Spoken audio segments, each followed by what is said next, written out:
अस्सलामुअलैकुम। Sports roundup के साथ मैं हूं आपका मेज़बान दानियाल सोहेल। स्पोर्ट्स राउंडअप का आगाज़ करते हैं उस्मान शनवारी की इंजरी से। पीसीबी का न्यूरो सर्जन से मशवरे का फैसला कर लिया गया है। नौजवान फास्ट बॉलर उस्मान शनवारी के करियर को बचाने के लिए पाकिस्तान क्रिकेट बोर्ड ने न्यूरो सर्जन से मशवरे का फैसला किया है, जबकि इनके इलाज के बारे में फैसला उनके मशवरे के बाद किया जाएगा। फौरी तौर पर उस्मान शनवारी को बैरूने मुल्क इलाज के लिए भेजने की तजवीज़ ज़ेरे गौर नहीं है, ताहम न्यूरो सर्जन ने अगर मशवरा दिया तो उन्हें इलाज के लिए बैरूने मुल्क भेजा जा सकता है। ज़राए का कहना है कि उस्मान शनवारी का बॉलिंग एक्शन ऐसा है कि वो जब भी गेंद कराने के लिए जोर लगाते हैं तो उससे उनकी कमर पर जोर पड़ता है। बज़ाहिर उस्मान शनवारी की इंजरी के बारे में कहा जा रहा है कि वो 6 माह बाद क्रिकेट फील्ड में वापस आ जाएंगे, लेकिन स्कैन रिपोर्ट देखकर एक डॉक्टर ने खदशा जाहिर किया है कि अगर ज़रा सी भी बदएहतियाती हुई तो नौजवान फास्ट बॉलर दोबारा पाकिस्तान के लिए एक्शन में दिखाई नहीं देंगे। उन्होंने खदशा जाहिर किया है कि उस्मान शनवारी के करियर को शदीद तरीन खतरात लाहक हैं, इसलिए उनके केस को बड़े मोहतात अंदाज में देखा जा रहा है। वाज़ेह रहे कि 1990 की दहाई में भी एक फास्ट बॉलर मोहम्मद जाहिद भी इसी तरह की इंजरी का शिकार हुए थे। गग्गू मंडी के फास्ट बॉलर ने अपनी स्पीड से ब्रायन लारा के होश उड़ा दिए थे, लेकिन कमर में स्ट्रेस फ्रैक्चर की वजह से उनका करियर ख़त्म हो गया था। 2002 में जाहिद इंजरी से वापस आए, लेकिन बॉलिंग स्पीड ख़त्म होने की वजह से वो बेअसर हो गए थे। अब वो इंग्लैंड में गुमनामी की ज़िंदगी गुजार रहे हैं। इंज़मामुल हक का कहना है कि उस्मान को फिट करके उनकी फिटनेस के संजीदा किस्म के खदशात का खात्मा करना है। ज़राए का कहना है कि फास्ट बॉलर को अपने करियर के आगाज़ में इस तरह की इंजरी का सामना करना पड़ता था, जिसके बायस वो 1 साल से ज़्यादा अरसे तक क्रिकेट के मैदान से बाहर रहे थे।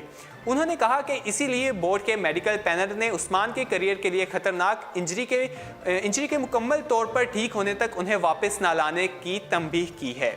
ये भी खदशा जाहिर किया जा रहा है कि इंजरी में एहतियात ना बरती गई तो उन्हें चलने फिरने में भी मुश्किल पेश आ सकती है।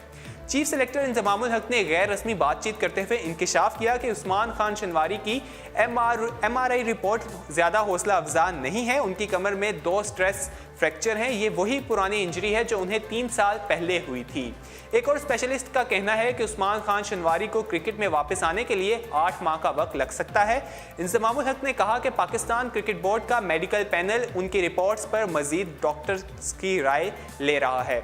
कमर में 2 स्ट्रेस फ्रैक्चर की वजह से उन्हें फौरी तौर पर खेलने से रोक दिया गया है। अगर ज़रूरत पड़ी तो इलाज के लिए बैरूने मुल्क भी भेजा जा सकता है। इंज़मामुल हक ने कहा कि खिलाड़ियों और ख़ास तौर पर फास्ट बॉलरों की इंजरीज पर काबू पाने के लिए मिकी ऑर्थर से मेरी बात हुई है। हम तय कर रहे हैं कि किस खिलाड़ी को किस फॉर्मेट में खिलाना है। इस वक्त हसन अली और मोहम्मद आमिर तीनों फॉर्मेट्स खेल रहे हैं। फास्ट बॉलरों पर प्रेशर कम करने का सोच रहे हैं। इंजरी के बायस उस्मान शनवारी वेस्ट इंडीज़ के खिलाफ मुमकिन तौर पर पाकिस्तान में खेले जाने वाली मुतवक्का सीरीज से बाहर हो गए हैं, जबकि वो न्यूजीलैंड का दौरा भी नहीं कर सकेंगे। वो पाकिस्तान सुपर लीग PSL के फरवरी 2018 में खेले जाने वाले तीसरे एडिशन का भी हिस्सा नहीं बन सके। मई में इंग्लैंड और आयरलैंड के दौरे में भी उनकी शिरकत गैर यकीनी है। ज़राए का कहना है कि 23 साल लेफ्ट आर्म फास्ट बॉलर ने श्रीलंका के खिलाफ सीरीज में बॉलिंग के दौरान इस कदर जोर लगाया कि उनकी कमर की पुरानी तकलीफ दोबारा शुरू हो गई है।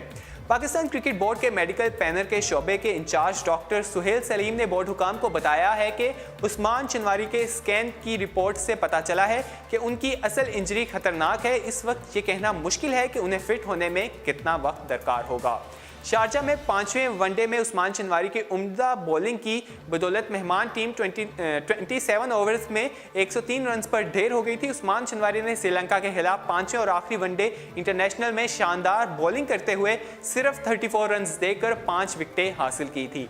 ये इनका महज दूसरा ही वनडे इंटरनेशनल था जिसमें उन्होंने अपने कैरियर की बेहतरीन बॉलिंग की थी। उस्मान खान शनवारी ने 4 साल कबल उस वक्त खबरों में जगह बनाई थी जब उन्होंने कौमी T20 कप के फाइनल में ज़री तरक्याती बैंक की तरफ से सुई नॉर्दर्न गैस की मजबूत बैटिंग लाइन को बखेर कर रख दिया था और सिर्फ 9 रन देकर 5 विकेटें हासिल की थी। इस कारकर्दगी की बना पर उन्हें श्रीलंका के खिलाफ मुत्तहिदा अरब अमारात में खेली गई T20 सीरीज़ के लिए पाकिस्तान टीम में शामिल कर लिया गया था और वो इस सीरीज़ के 2 मैचों में कोई विकेट हासिल नहीं कर सके थे। उस्मान खान शनवारी की वापसी गुज़श्ता माह वर्ल्ड 11 के खिलाफ हुई और वो 2 मैचेस खेले जिनमें कोई खास ख्वाह कारकर्दगी का मुजाहरा ना कर सके। फाटा से ताल्लुक रखने वाले उस्मान शनवारी ने श्रीलंका के खिलाफ पहले T20 मैच में 20 रन देकर 2 विकेट हासिल किए थे और मैन ऑफ द मैच करार पाए थे। अगर हम उस्मान शनवारी की बात करें तो इंजरी का वो शिकार हैं, काफ़ी सीरियस किस्म की इंजरी के है और उनके बारे में कहा जा रहा है कि उनको 6 से 8 माह लग सकते हैं क्रिकेट में वापस आने में। और ये जाहिद जो क्रिकेटर हैं जो 1990 की दहाई में जिन्होंने पाकिस्तान की तरफ से खेला, जिनका कैरियर ख़त्म हो गया था, अब देखना ये है कि जब वो इंजरी के बाद वापस आएंगे तो क्या उनका बॉलिंग एक्शन उस तरह रहता भी है या नहीं। मजीद बात करते हैं, पीसीबी का गेम डेवलपमेंट डिपार्टमेंट खत्म हो गया है। पाकिस्तान क्रिकेट बोर्ड के डायरेक्टर HRO एडमिन के सबोतोश के बाद एक और डायरेक्टर को फारिग कर दिया, जिसके बाद गेम डेवलपमेंट का शोबा ही खत्म कर दिया गया है। नजम सेठी के चेयरमैन बनने के बाद क्रिकेट बोर्ड में दूसरी बड़ी इंतजामी तब्दीली सामने आई है।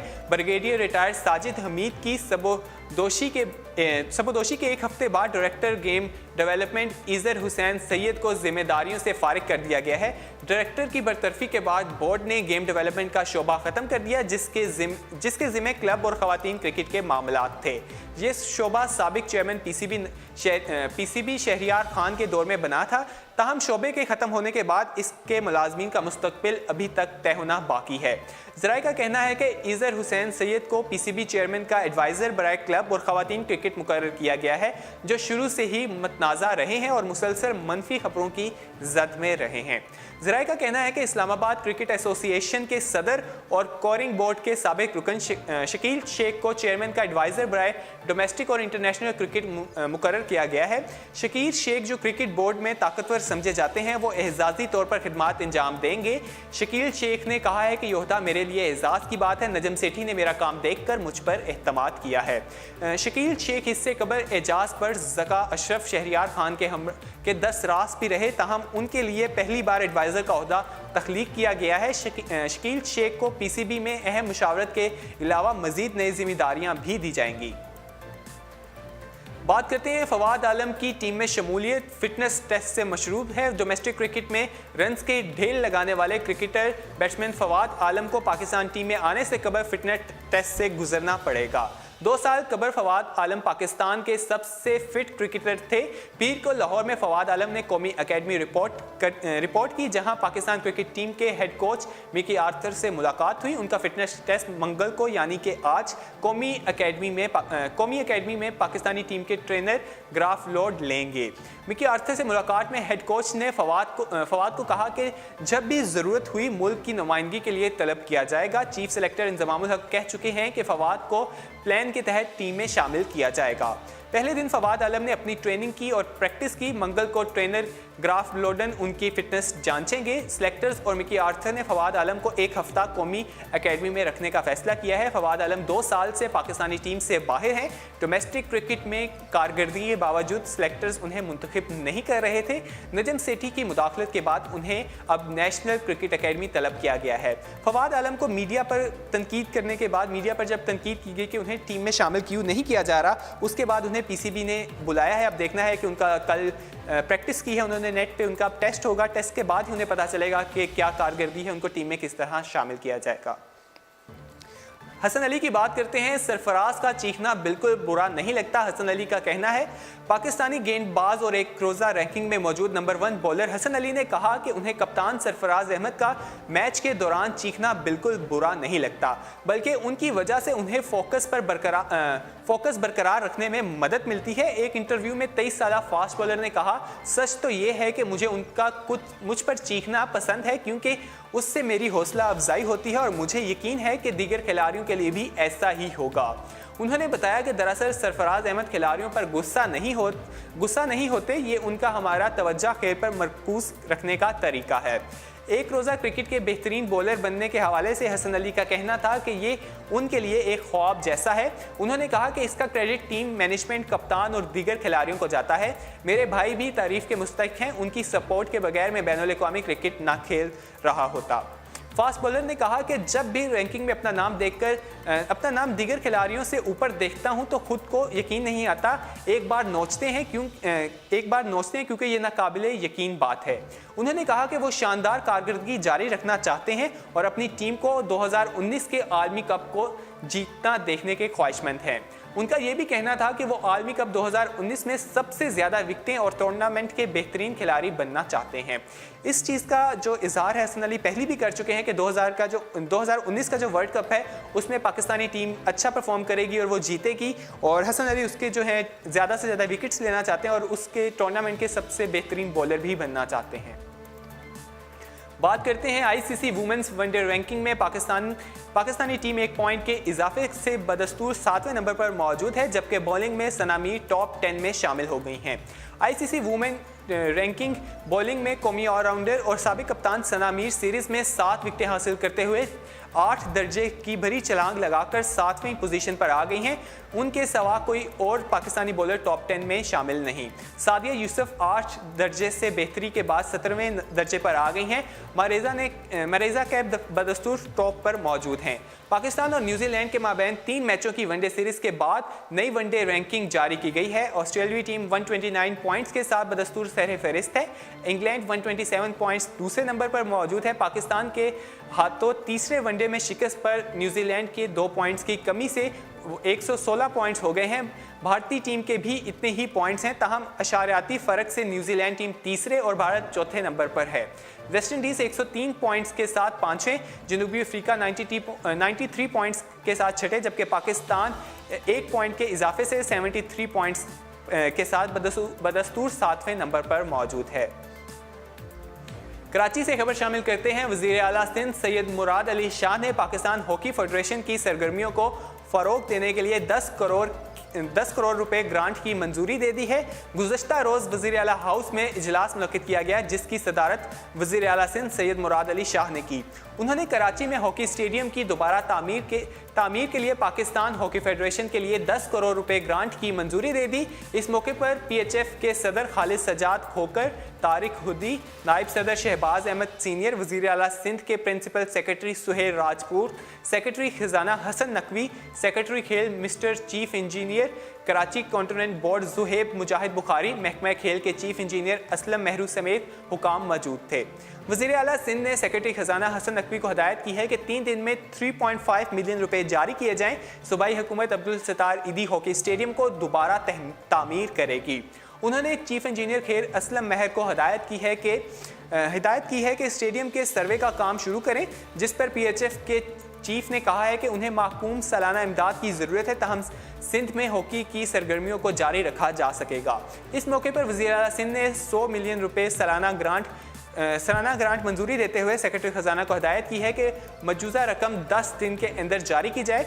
मुराद अली शाह ने सेक्रेटरी खजाना को ये भी हिदायत की है कि इसे सालाना बजट में शामिल किया जाए, ताकि हर साल हॉकी फेडरेशन को रकम मिल सके। इजलास में यह भी फैसला किया गया कि 10 जनवरी 2018 को कराची में बैनुल-अक़वामी हॉकी तकरीब का इनेकाद होगा, जिसमें बैनुल-अक़वामी खिलाड़ी भी मैचेस में शिरकत करेंगे।